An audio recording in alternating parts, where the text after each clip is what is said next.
Hola, ¿cómo están? Espero que muy bien y listos para un nuevo video de música. En este caso vamos a analizar este discazo de los Rolling Stones que se llama Sticky Fingers, que tiene la portada muy conocida por todos nosotros. La portada de este disco fue diseñado por Andy Warhol. El frente es un pantalón de jean que en sus versiones originales, esta no porque es un CD finales de los 90, en sus versiones originales la tapa del disco tenía un cierre aquí. Ahora vamos a ver una foto. Ahí está. Tenía un cierre real que permitía bajar el cierre y ver una tela blanca que se veía abajo, que era como si fuera el calzoncillo. ¿Qué ocurría con este tema? Bueno, el cierre al apilar los discos dañaba los discos. Entonces lo tuvieron que sacar por dos cuestiones. Una por esa y otra por la cuestión económica. Era muy caro hacer las portadas de los discos con los cierres.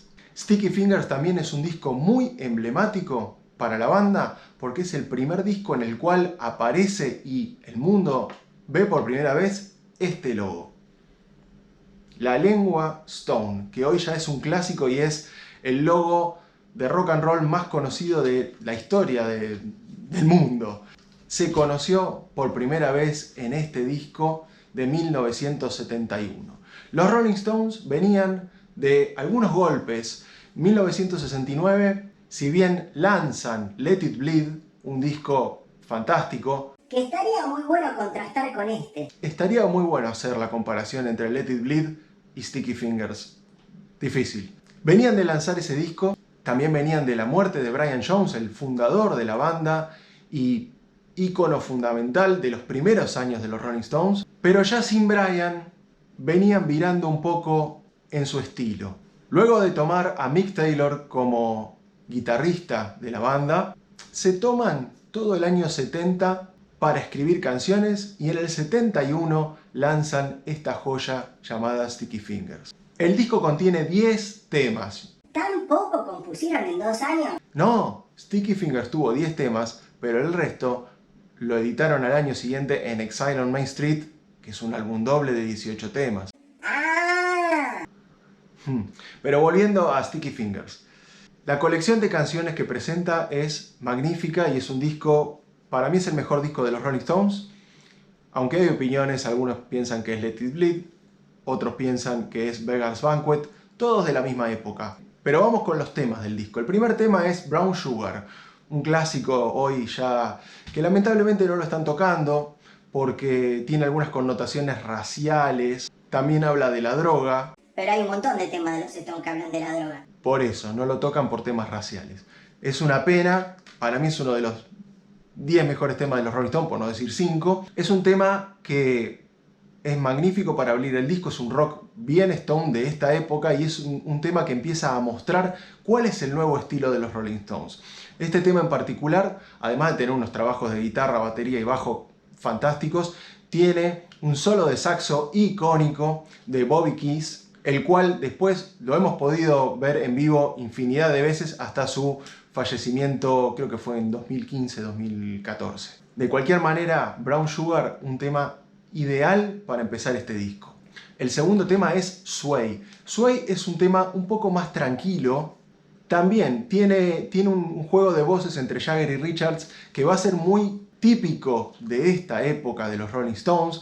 Se va a repetir mucho en Exile on Main Street, el disco que viene, y en algunos temas de este disco también. Hay un solo de guitarra de Mick Taylor que es magnífico y es un tema que no defrauda, gusta mucho. Y le da paso al siguiente tema del disco que es Wild Horses. Un tema lento, un tema muy tranquilo, tiene algo de country, poquito de country tiene este tema, mucha guitarra acústica. Un Jagger que canta de una manera como sufriendo, es un tema muy sufrido, que tiene mucho sentimiento. Wild Horses se convirtió en un auténtico clásico de todas las épocas de los Rolling Stones, es el número 3 de este disco y hasta ahora marca un disco espectacular. El tema número 4 se llama Can't You Hear Me Knocking. Este tema es muy raro, es un tema de más de 7 minutos, es un tema que si bien no es conocido para la gente fuera de los que conocen la banda realmente, para quienes conocemos la banda sabemos que este es uno de los mejores temas de los Rolling Stones. ¿Por qué? Primero, arranca con un riff de guitarra de Keith Richards que no solo para mí, sino para muchísimos fanáticos de los Rolling Stones, pensamos que es el mejor riff de la historia del rock, no solamente de Richards, del rock. Y le da paso a un tema muy enérgico con una batería que también está a tope, con un bajo que trabaja muy bien, con otra guitarra que es la de Mick Taylor que acompaña muy bien a lo que hace Richards. Y en la mitad de la canción hay un corte abrupto y cambia completamente y pasa a ser un tema que no lo puedo definir mucho, parece una bossa, parece un tema de Santana de los 70, con también un riff de Richard muy, muy interesante, un solo de saxo, otra vez con Bobby Keys, tremendo, y finalmente con un solo de guitarra muy a lo Santana de Mick Taylor. Es un tema que es exquisito y se tiene que escuchar sí o sí para comprender la grandeza de los Rolling Stones. El tema número 5, para mí es el peor tema del disco, es un tema que yo lo sacaría y para mí es lo único que marca que Sticky Fingers no es un 10 absoluto, es You Gotta Move, es un cover, es un blues, es un tema que no me gusta para nada, son esos clásicos temas donde la guitarra acompaña a la voz o la voz acompaña exactamente lo que dice la guitarra. No me llama para nada la atención, no me resulta melódico, no me resulta nada interesante. Así que es un tema que paso absolutamente y por suerte el tema número 6 es Beach, espectacular tema del Rolling Stone que también es un clásico de este disco. Nuevamente Beach mantiene la misma receta más o menos que mantuvieron los primeros temas de este disco, los más rockeros como por ejemplo Brown Sugar. Una guitarra con un riff potente, una batería a tope, un Mick Jagger muy enérgico y una sección de bronces que acompañan y estiran el tema hacia arriba y le dan una fuerza espectacular para un clásico de los Rolling Stones, imperdible y debería estar en el playlist de cualquier persona que quiera escuchar buenos temas de la banda. El siguiente tema es I Got the Blues. Este es un muy lindo tema, así como no me gustaba el blues anterior, You Gotta Move, este sí. Este es un blues que va de menor a mayor, empieza con una guitarra solamente, luego entra Jagger y termina con la orquesta a tope. También es un tema en el cual Jagger se luce mucho y además tenemos un invitado de lujo, que se nota enseguida, que es un solo de órgano de Billy Preston, que es imposible no darse cuenta que es él el que está tocando. Así que I Got the Blues es un tema muy, muy agradable, muy tranquilo, que baja un poquito las revoluciones de este disco y viene muy bien. Y le da paso a una guitarra acústica que arranca muy tranquila con el siguiente tema que es Sister Morphine, el tema número 8 del disco, y también es una obra de arte. Es un tema difícil de digerir, es un tema que quizás a mucha gente a la primera no le guste, pero es un tema muy profundo, con una letra muy profunda, escrita por Marianne Faithfull, que en ese momento, no sé si estaba saliendo, venía o estaba por estar de novia con Mick Jagger.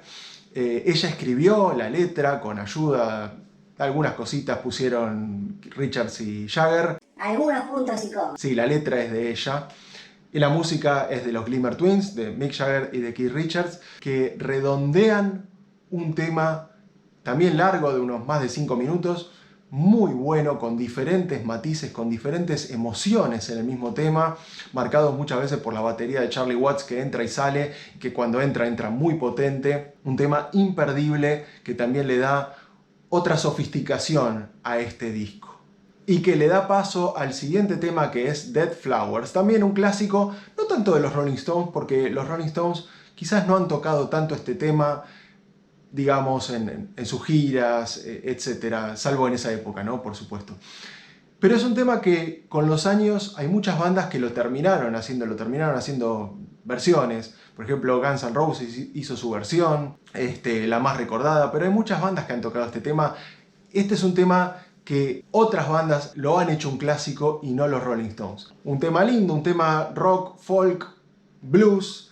De alguna manera es como una especie de parodia, como lo fue Let It Bleed, por ejemplo. Un tema muy lindo donde otra vez tenemos eso que hablamos antes, los coritos entre Jagger y Richard juntos, haciendo esa amalgama de voces que nos gusta mucho. Un tema fantástico realmente.